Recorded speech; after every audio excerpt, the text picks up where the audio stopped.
I was a student of Deepak Chopra's for 3 years, and I have some things I want to share with anyone interested in his ties to Jeffrey Epstein.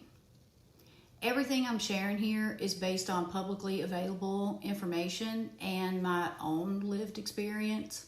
First, let me be very clear about my connection. My connection is not to Deepak Chopra himself. My connection is to the Chopra Center, where I spent 3 years studying and earned 3 certifications.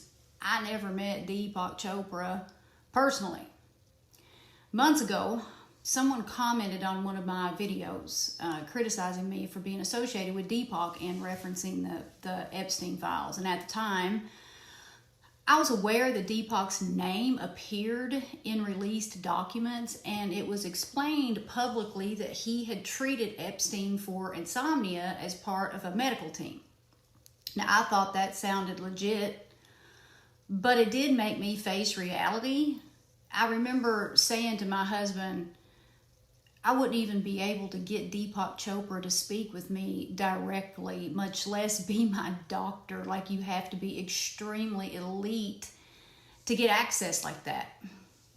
And that realization forced me to reassess someone I had once respected and invested in. So I started paying attention to his relationship with Jeffrey Epstein. This is not just a guilty by association type of thing. Just because you're in the Epstein files doesn't mean you're guilty of any wrongdoing, but unfortunately it appears as though Deepak is absolutely guilty of wrongdoing. All right. So when I changed careers in 2021 from being a grant writer to self-help, coaching, writing, and podcasting, I did it for 2 reasons. First, because these practices genuinely changed my life. I'm talking about conscious creation, meditation, breath work, mindset work, and cultivating emotional intelligence. Those practices pull me out of a chaotic, abusive world. Those practices brought me closer to God and made me a better human being. I wanted to help people who were where I once was. Second, because I believe it's my right to earn a living doing what I love to do and doing meaningful work. That's the second reason I changed careers. And I value education and I value credentials. And I knew I needed credentialing in this field of work in order to give people the best service possible and to be trusted. So I researched many accredited programs, and the Chopra Center stood out. My time there changed my life. I learned Ayurveda, a science-backed practical approach to living. I learned primordial sound meditation, another evidence-based practice with profound health benefits. Deepak Chopra did not invent Ayurveda or meditation. He helped package and popularize them. I integrated these practices into my daily life, and my health improved as a result. And that's enough proof for me to not only live it, but to go teach it. So I won't discredit the teachings or the education I received. However, and this matters deeply to me, the teachings themselves are rooted in non-violence. Do no harm. That principle is the very reason I chose the Chopra Center. I was raised in a culture where violence was the norm, and I know the damage it does to people.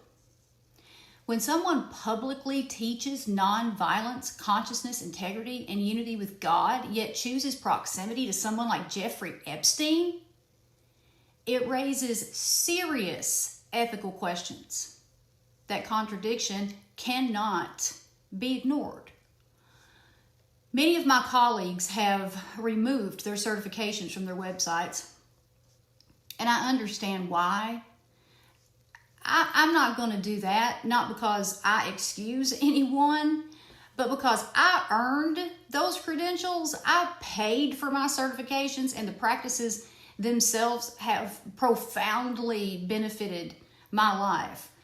Now, what has changed is my discernment. I've been very gullible.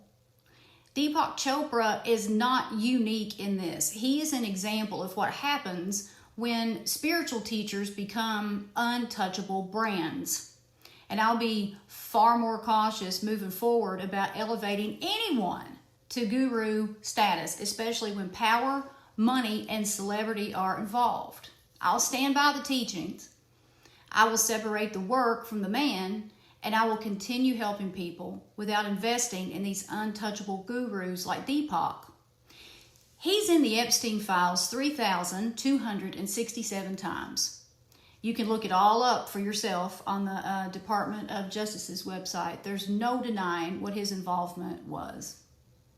I'm 49 years old, and I know now more than ever that what you see is not always what you get.